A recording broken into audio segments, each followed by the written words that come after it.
សួស្តីបងទាំងអស់គ្នាចា៎ថ្ងៃនេះគឺភីសារបស់យើងមានភ្ញៀវមកកំងចំនួនច្រើនមែនតើដោយសារតែថ្ងៃនេះផងដែរគឺជាថ្ងៃជប់សម្រាប់ដល់ពេលអញ្ចឹងទៅគឺមានភ្ញៀវចិត្តឆ្ងាយមកច្រើនជាពិសេសគឺបងអ្នកដំណើរតែម្ដងថ្ងៃនេះគឺភីសារបស់យើងចេញជាមួយនឹងសាយតូចច្រើនមែនតើបងប្អូនរសជាតិនេះផងដែរគឺរសជាតិទូទៅហើយភ្ញៀវរបស់គាត់ចង់បានបែបក្រៀមតាមចំណង់ចំណូលចិត្តរបស់ភ្ញៀវគាត់ចង់បានបែបក្រៀមអូខេអ្នកលក់ធ្វើតាមហើយបងចង់បានបែបនៅសាច់ទុនគឺទុនល្អមែនតែនហើយសម្រាប់គឺសាច់ភីសាខាងខ្ញុំនេះវិញ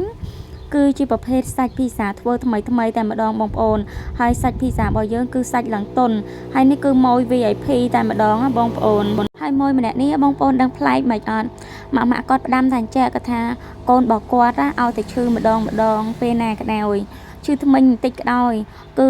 ថាម៉ាក់អើយអូនមកបានញ៉ាំភីសាកន្លែងអ៊ីដឹងបាត់ឈឺថ្មិញភ្លាមហ្មងបងអូនជឿអត់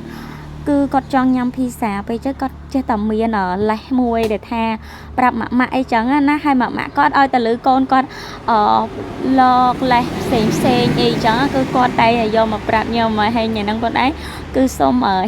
លក្ខណៈថាហែកគេភ្ញៀវ VIP យើងអីចឹងណាបងអូនដោយសារតែពេលខ្លះខ្ញុំស្ដាប់គាត់និយាយខ្ញុំសើចតែហើយគាត់និយាយតែនិយាយអត់បដប់អីទេ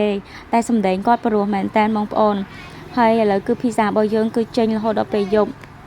ដោយសារតែនៅខាងនេះគឺឲ្យតែពេលប្រឡប់ចឹងគឺមានបងប្អូនគាត់ជិះកាត់ចេញមកពីរៀនអីចឹងទៅក៏គាត់តែងតែចូលទិញភីសាហើយកលេចមកមើលផ្កាដែលដាំលម្អនៅកន្លែងលក់នេះផងដែរបងប្អូនសិតតែផ្កាធម្មជាតិស្រស់តែម្ដងហើយផ្ការបស់យើងគឺបែបលក្ខណៈធម្មជាតិអីចឹងណាបងប្អូនហើយខាងខ្ញុំក៏មានលួចជាមួយនឹងកាហ្វេហ្វីនដែរបងដែលចូលទិញភីសាហើយអាចញ៉ាំកាហ្វេតកកហ្វេដកគោអីជាមួយនឹងភេសជ្ជៈផ្សេងនៅកន្លែងខ្ញុំបានហើយគឺយើងប្រើជាមួយនឹងទឹកដោះគោល្អមែនតើបងប្អូនគឺ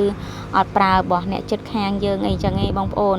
គឺយើងជៀសយកមកប្រើជាមួយនឹងផលិតផលខ្មែរហើយភាគច្រើនគឺផលិតផលអីផ្សេងដែលក្រៅពីប្រទេសចិត្តខាងនឹងគឺផលិតផលយើង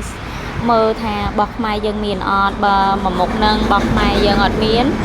យើងគឺយកផលិតផលផ្សេងតែមិនមែនជាប្រទេសអ្នកជិតខាងនឹងបងប្អូនហើយជាមួយនឹងផ្កាតពុះរបស់យើងគឺឡើងខ្ជូតមែនតើដោយសារតែដាក់ជីច្រើនទៅគឺឡើងរួញហើយឥឡូវតែថតដល់បងប្អូនគឺនំរបស់យើងឆ្អិនហើយនំនេះដែរគឺសាយធំមួយគាត់សុំលក្ខណៈបែបក្រៀមបន្តិចដោយសារតែសាច់នំរបស់យើងទុនឆ្ងាញ់ហើយគ្រាន់តែថាគាត់ចង់ឲ្យបានឲ្យក្រៀមទៅញ៉ាំទៅវាស្រួយឆ្ងាញ់ចឹងណាបងប្អូនហើយសាយធំរបស់យើងនេះគឺចេញពី3ប្រអប់បងប្អូនអរគុណច្រើនមែនតើបងទាំងអស់គ្នាដែលតែងតែគាំទ្រស្គាល់គ្រប់ទីកន្លែងអរគុណច្រើនអរគុណ